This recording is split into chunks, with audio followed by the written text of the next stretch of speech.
The best white oak in the world has showed up, all 30,000 pounds of it, and it's in the house. So today I want to talk about how we got it in the house, what it takes to make sure that it's acclimated properly, and we're even going to see some of the first installs happening on the second floor. Last time we talked about this material, we were actually in Bavaria talking about how this stuff was manufactured. And arguably, it's some of the nicest white oak in the entire world. All of the white oak was single sourced from the floors, the ceilings, the millwork, and all the pieces that are actually white oak here. And with me today is James from Madera. James, good to see you. Nice to see you, Nick. Thanks for having me again. It's so great to see the material finally here on site. That was probably one of the most exciting days. When it all arrived on that tractor trailer? It was about, I think we had about 20 guys here, and despite having machinery to get it off the site, it took a lot of manpower to get in the house. I mean, the size of those crates, I think our biggest crate was clocking in at 27 feet, and that's what we needed to house these box beams, these elements. We needed crates that large. So kudos to your guys for getting it in so expeditiously and all in one piece, because it looks great, and it's so nice to see it in a well-acclimated space. I'd like to remind everyone what the difference between this material is than really anything else, right? Sure. And working with you and working with Madera, what makes the material that we're using here at 45 White Oak different? Well, I think you touched upon it just when you were walking in here, is the idea of single sourcing, of seamless wood design. And we're really using the same wood, the same white oak in this instance, from the same forest, sawn, profiled, milled, and finished all at the same facility, our partner mill in Bavaria, Germany, right? Yeah. And that's where you need to start. You can't successfully bring something together if you're trying to take oak A from this part of the world, oak B from this, dealing with this trade, this finisher, this mill worker. I'm sure they're all very accomplished and competent in their own right, but when you bring it together, it's never going to look as close as we can get to perfect. And I think that's what we're able to do here, is darn close to perfect. Why does single sourcing matter? Beyond the potential variation between the materials, what does that really mean to you and Madera? For us as the company, it really just hits here, because the finished product is going to just look incredibly intentional and incredibly beautiful through that authenticity. Not to use a buzzword, but it is the most authentic way you can do this. Yeah. Because I know here we are in New England, right? We're tipping our hats a little bit to New England heritage. And what they put into their homes, into their floors, into their wood back then was what they got in the back 40, in the acreage behind them. So you're going to get variable widths. It's the whole snout to tail butchery approach, right? Using the whole animal, using the whole log as much as possible. And that's why you're going to see 7 different widths. You're going to see a whole bunch of different grades, right? No two planks are going to look the same. Some's going to be select heart. Some's going to look more like a natural grade plank. Some's going to even look like a prime grade plank. It's because that's what the log gave. Right. That's what the tree gave us here.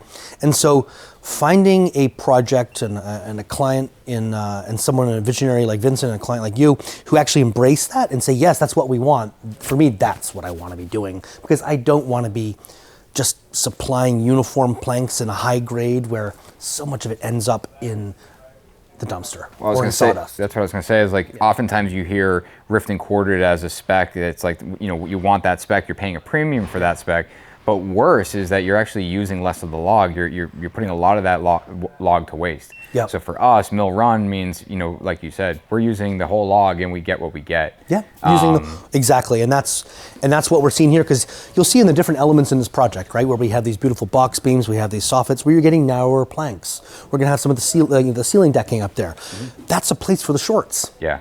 Those narrow pieces like we see right here that are gonna be the underside of those box beams. That's the place for the narrow boards that couldn't meet these widths that we wanted. You had mentioned that one of the largest crates that you had was 27 feet. Yeah. And we have these beams in here that are just over 23 feet. In an early design meeting with you, you were like, oh, we can do that in one piece. Yeah.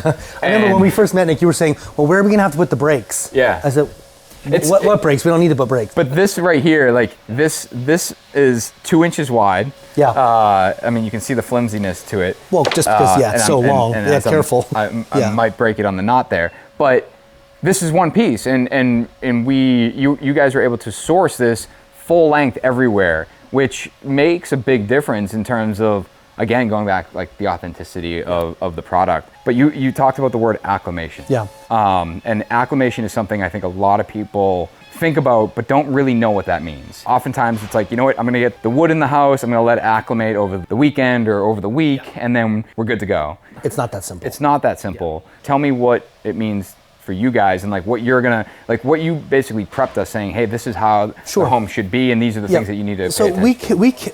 We kiln dried all of our lumber, all of our material to around 7 to 8%, right? And that can give or take a point or two. And that means that in a well-conditioned home, between 35% relative humidity and let's say 60% relative humidity, give or take a little bit, that material is going to be ready to install. Meaning that you could open that crate up, let it breathe, let it get the temperature, and you'd be good to go. So there is no rule. I know some builders in the past, and they still do, they say, 1 day per inch of width, But the truth is, that may be applicable for solid planks. It's a great safety factor. No, it is a great, that covers everyone, right? Right. For solid planks, that'd be more applicable. But for what's more important is that you have the proper climate control in place, right? And I see that you have meters everywhere here, which makes me very happy because I don't see enough people putting them in. And I'm seeing that your ranges are correct. You're running your heat right now, and it feels comfortable because the wood, like us, wants to be comfortable, right? It wants to be at that living temperature. So the truth is, there is no, the fact that it's dry here, that it's climate controlled. You did the right thing, and so there is no rule. But for me, it's just about open it up, let it breathe, do your measurements, make sure the site is ready, and then you're welcome to install. So there's actually one right here. So I'll pick this up. This is showing that we're 68 degrees in the house, and 41% relative humidity. And that's great. 41% is exactly, like I said, 30, 35 would be the minimum. So 41, you're there, right? And 68, that's kind of how I would live, right? That's how I would keep my home. And that was living here. The intent is put it in the condition that most people are going to live. Exactly. I've only been in one house that someone kept it at 80, which I was out of there very quickly. Yeah. It wasn't 42 when we first got the material here. It was actually right around 35, and we actually set up humidification. So there's humidifiers throughout the whole house, and one person's responsible every day making sure they're filled with water, and the guys are actually monitoring this. So every day they're saying, "Hey, we're getting into a better season right now. We're kind of leaving winter behind. Yeah. It's going to get, spring and fall are the best times." What's the issue with winter? So winter is because, especially here in New England or in the northeast, even in the mountains, right? It gets winters when it gets really cold. It gets very dry, and it's really the dryness here in North America. That's really problematic and challenging. And that's when you start, because it's so dry, the wood is starting to contract. Yeah. And that's where you get what's called face checking. So you're going to get little fissures, micro cracks, fissures along the face if it gets too dry. And the truth is that's always going to happen a little bit. And we always say that the wood has to acclimate or has to live in its new home for about a year. Go through the full 4-season cycle. And that's where you're going to see how comfortable that wood is in the home. We have a lot of material here. We actually have stuff installed upstairs. I'd love to bring you upstairs and look at that. Let's take a look. James, speaking of finish, I feel like it's one of the most common questions, and we'll stand in the light here. This is a custom finish. It's a custom color that we designed in Germany, but with Vincent as well. Yeah. So yeah. What I really like about it is it does have that natural neutral tone, but it doesn't look unfinished. So much trend right now, you're seeing that raw, unfinished look, and I think it looks a little kind of forced now. And something about this is that there's a natural warmth coming through this, where there's some beautiful structure to this wood, right? We're brushing it to kind of bring out the pores, let's call it the quote unquote the pores of the wood, the structure of the wood. You're getting a little bit of cerusing you see in there. Cerusing is where the pigment kind of picks up off the grain, It has like a warmth to it that I think it makes it really attractive. Yeah. So this is actually the ceiling material. So it's thinner than our floor material, which is important to note, from the wear layer. Why don't you walk through why that not only is important, but, a benefit to us? Well, this is what we call our architectural panel, right? And the reason it's a sawn lamella or veneer. I know we touched upon that in Germany, right? Yeah. The word lamella.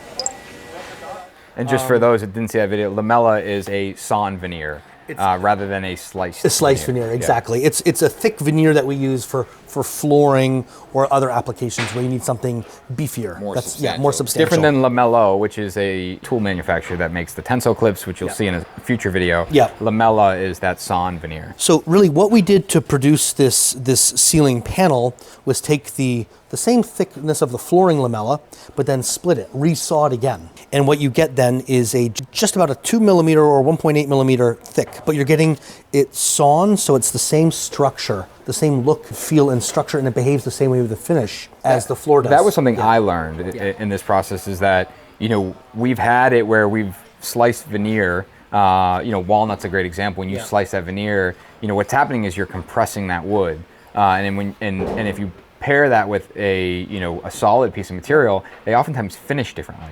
And it's largely due to the way you're compressing that wood. It's the compression, but also you need to steam the logs. You know how when you have to shave, you have to soften, heat up your face, the skin. It's the same thing with logs. You're also changing the chemistry of the wood. So you're not just putting a saw blade through it completely natural. You're steaming it and slicing it. Exactly, which is why it looks different. Yeah, because the wood has been almost physically, chemically changed. So this right here is, this is the material that we've used in the ceilings throughout the entire second floor. So you can see it above us, but we'll get into the larger space. This is floor material here. This is flooring material. A great opportunity to see the difference here.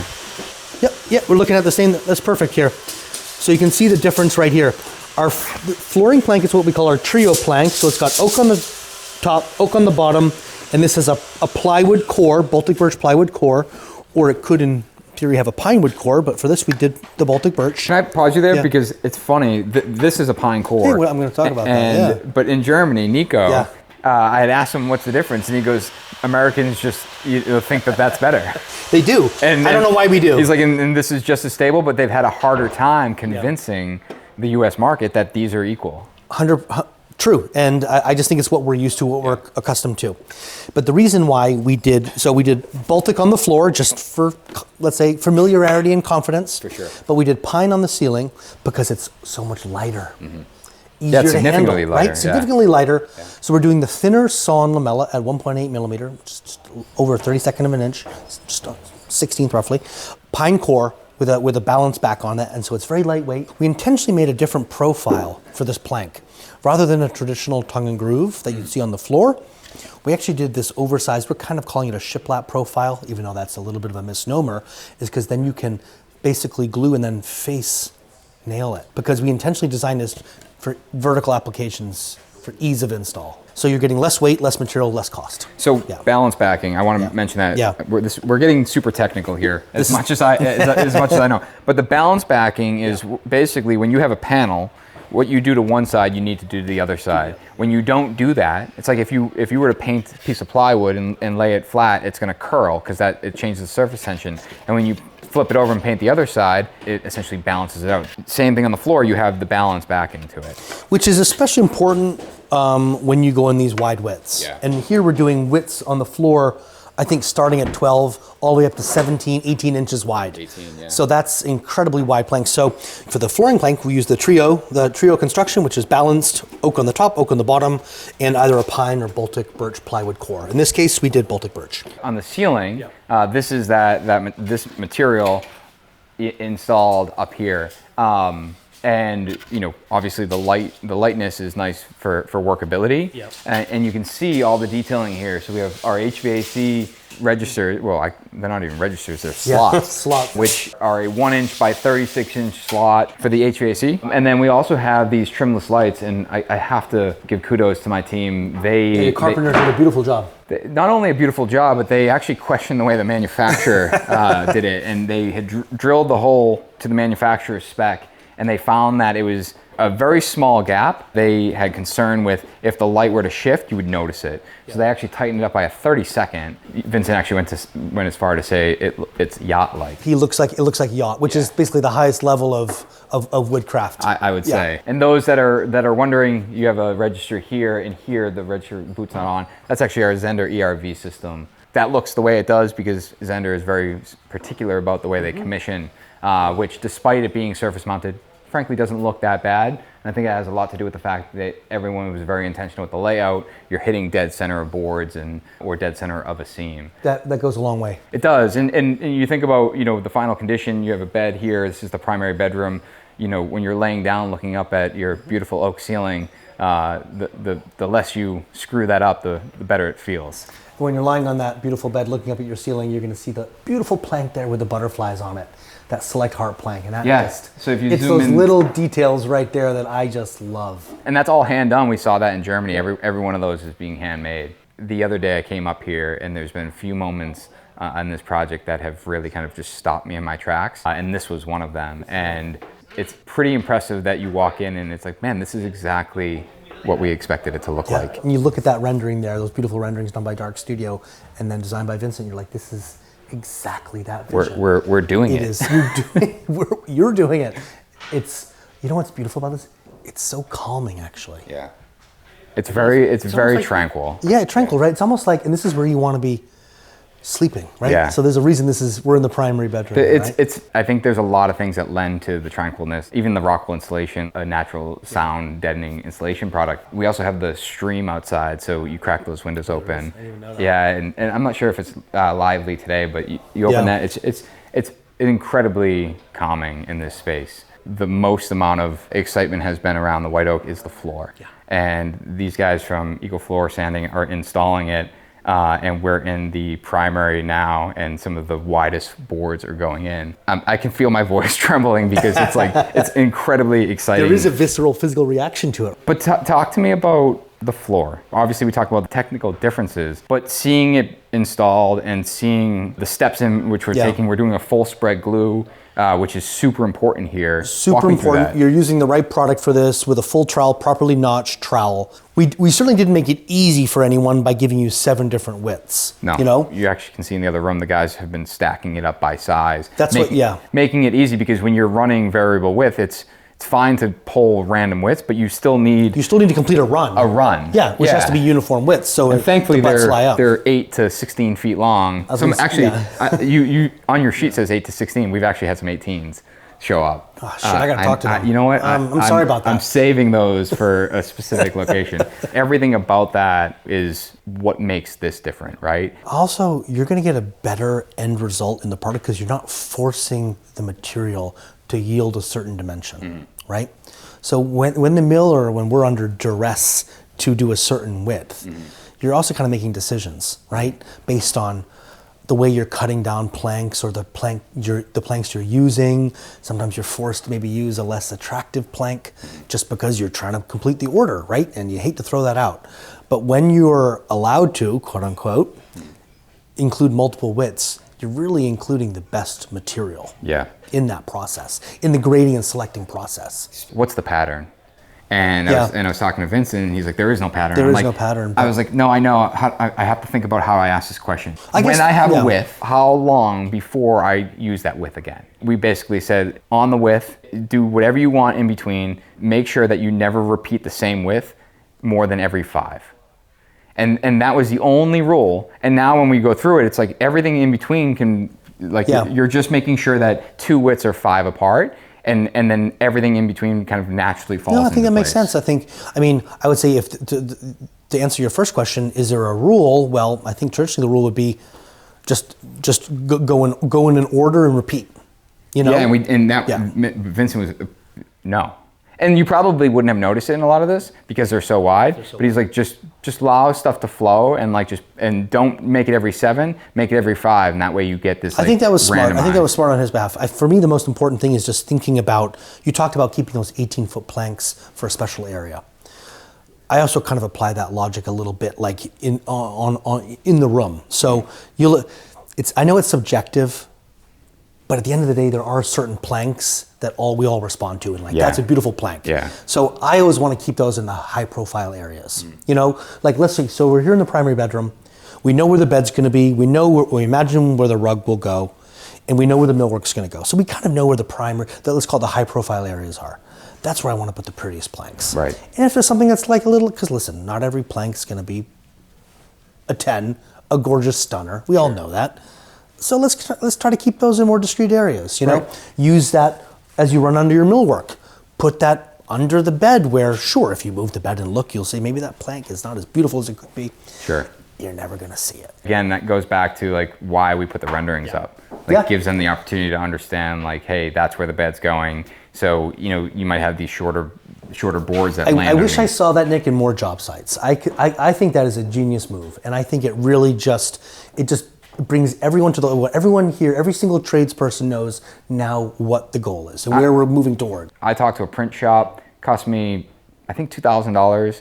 I had everything printed on a waterproof foam board. So it's not a piece of paper. It's not a photo-based paper. It's a foam board, and it gets the point across. Every time we've done it, we've had great response. And here, I think we've had the best, mainly because there's 21 images that we have throughout the whole space. I think it's genius, and I hope more people follow your lead on this, because I think it's going to elevate all projects. Yeah. James, I want to walk through here. These guys are continuing to install. Yeah. But I want to walk down the other side of the primary and then go into our secondary primary, which another ceiling is installed. I mean, just look at these planks. I mean, great selections. I'm loving it. Look at that butterfly right there. These Isn't that cool? Yeah.